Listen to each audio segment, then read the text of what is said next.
This is question 22 from this year's 2025 HSC chemistry trial paper that came from the CSSA company. One of you guys sent this through and asked for how to do it, and it was pretty long enough, so I was like, let's make a video. Okay, so let's read what the question even asks first. So a student was experimenting with the fermentation process. You know this is a reaction from module 7. 20 grams of glucose was added to 200 mils of warm water. The flask was isolated from oxygen. Yeast was added, and the solution was warmed to 37 degrees Celsius. Those are conditions for fermentation reactions that you studied when we did module 7, so not too much of a surprise there.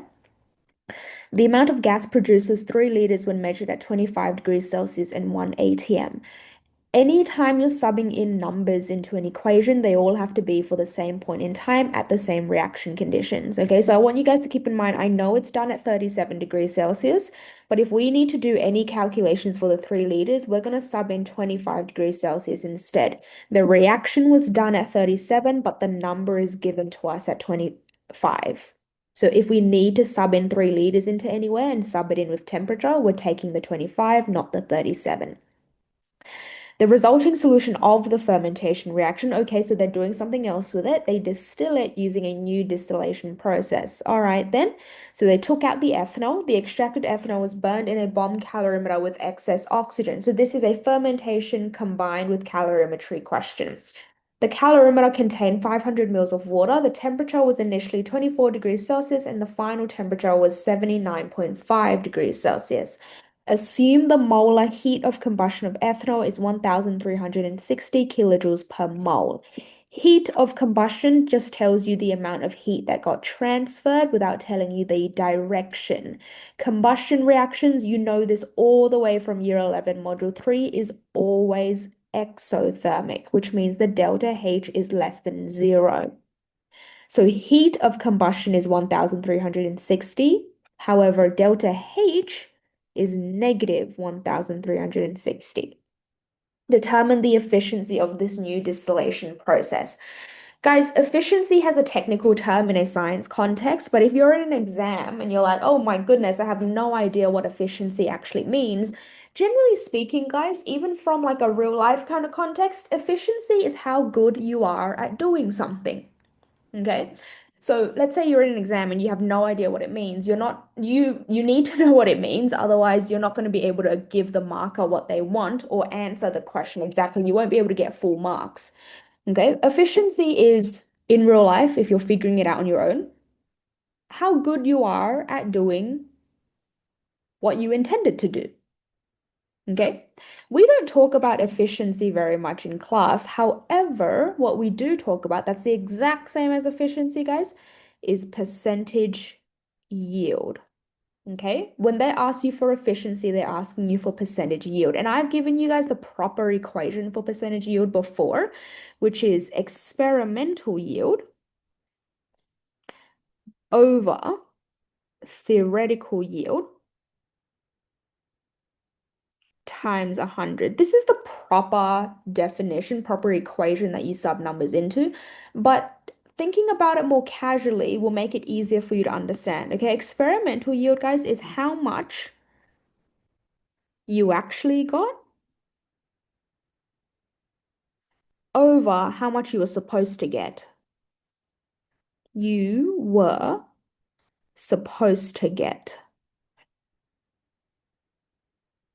Okay, times 100 to turn it into a percentage. Now, we've done questions in class where you do percentage yield for reactions. Okay, so how much product were you supposed to actually make? How much product did you actually make over how much product did your stoichiometric calculation say you were supposed to make? Okay. However, in this case, guys, they're not asking you for the, keep in mind, please, that they're not asking you for the efficiency of the fermentation reaction. They're asking you for the efficiency of the distillation process. Okay, so basically, how much ethanol were you supposed? So let's expand this further to make it relevant to this question. How much ethanol did you actually separate out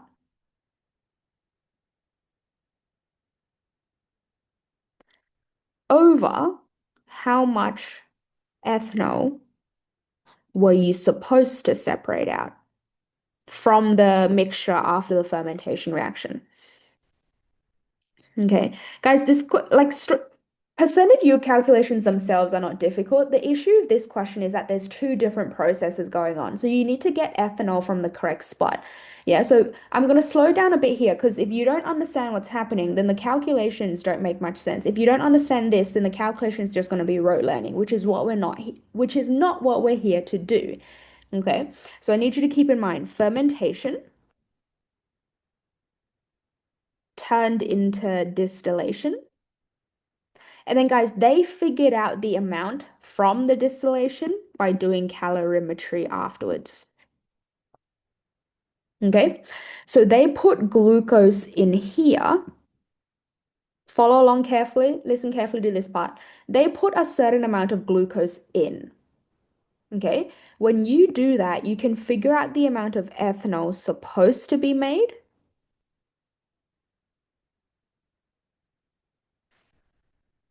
I should put that over here, actually.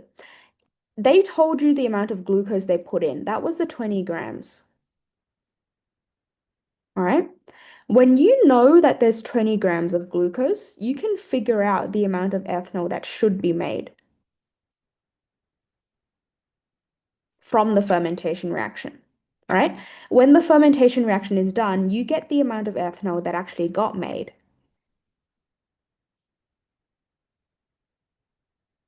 Actually got made. Okay, now guys, slow down here for me. If you do this over this, you're going to get the percentage yield for the fermentation reaction. That's not what we want. Okay, so one more time. If you do this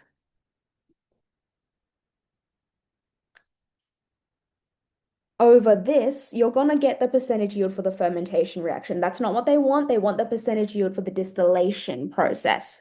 Okay, so guys,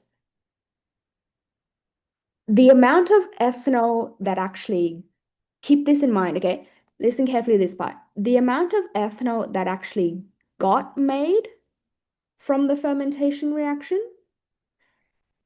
is also the amount of ethanol, also the amount of ethanol that should be separated after distillation. Okay? So the should and actually for the fermentation is done. Yeah, that one's done. We've talked about that. Once you've already made, it doesn't matter, guys, once you've made the ethanol here, it doesn't matter to me anymore that it's less than what it was supposed to be, okay? Because this relationship was only for the fermentation reaction. Now, in terms of the distillation, I don't care that I made less from fermentation than I was supposed to. Point is, this is how much I've actually got now. That's all of the amount that I want to distill out. Again, I don't care that this is less than the amount I was supposed to make. Right? I would care if I was doing fermentation, but I'm not doing fermentation. The question's asking me for distillation. As far as distillation is concerned, this is how much ethanol I got from my fermentation reaction.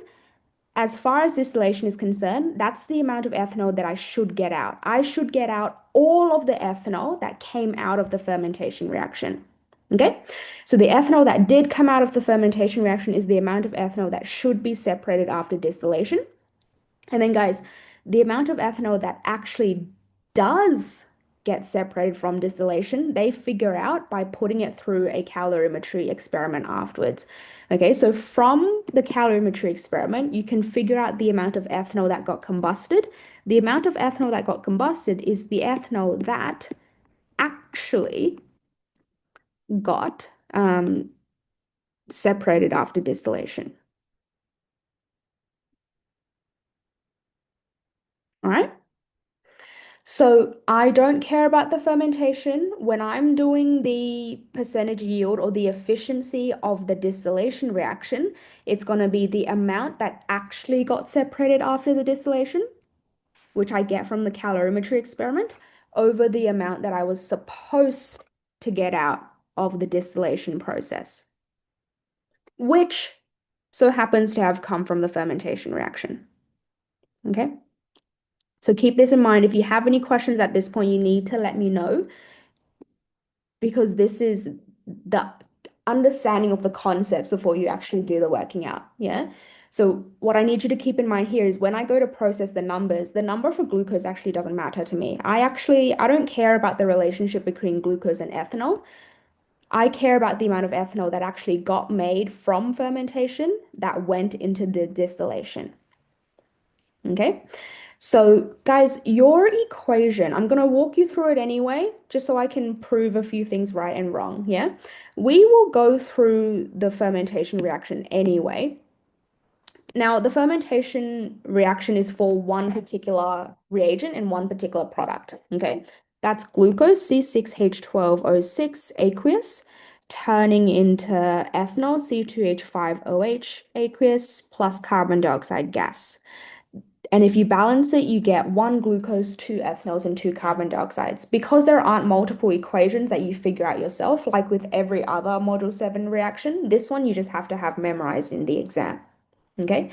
Now, if you were playing around in the exam and you saw the 20 grams of glucose, your first instinct might have been to get as much information out as you can, and you would have calculated the moles of glucose, which is fine. Okay, so mass on molar mass, when you do this, you got 20 grams of glucose, there's 6 carbons, so 6 by 12.01, 12 hydrogens, 12 by 1.08, 6 oxygens, 6 by 16 grams per mole. And this would have given you about 0.111 moles of glucose. Okay. What you could have done here is you could have related it to the ethanol. You would have times it by 2. So the moles of C2H5OH, ethanol, that should be produced by the fermentation reaction. Okay. Is 2 times the moles of glucose, C6H12O6, is 2 by 0.111, which will give you about 0.222 moles of ethanol. This, however, guys, if your teacher went through this question with you at school, or if you saw the solutions from CSSA, this part of the working out is actually um, not entirely necessary. Again, because they haven't asked you for the efficiency or the yield of the fermentation reaction, they asked you it for the distillation process. All right. I don't actually care how much ethanol was meant to be made by the fermentation reaction. Again, I care about the ethanol that actually did get made by the fermentation reaction that went into the distillation process afterwards. Okay, so this is actually irrelevant.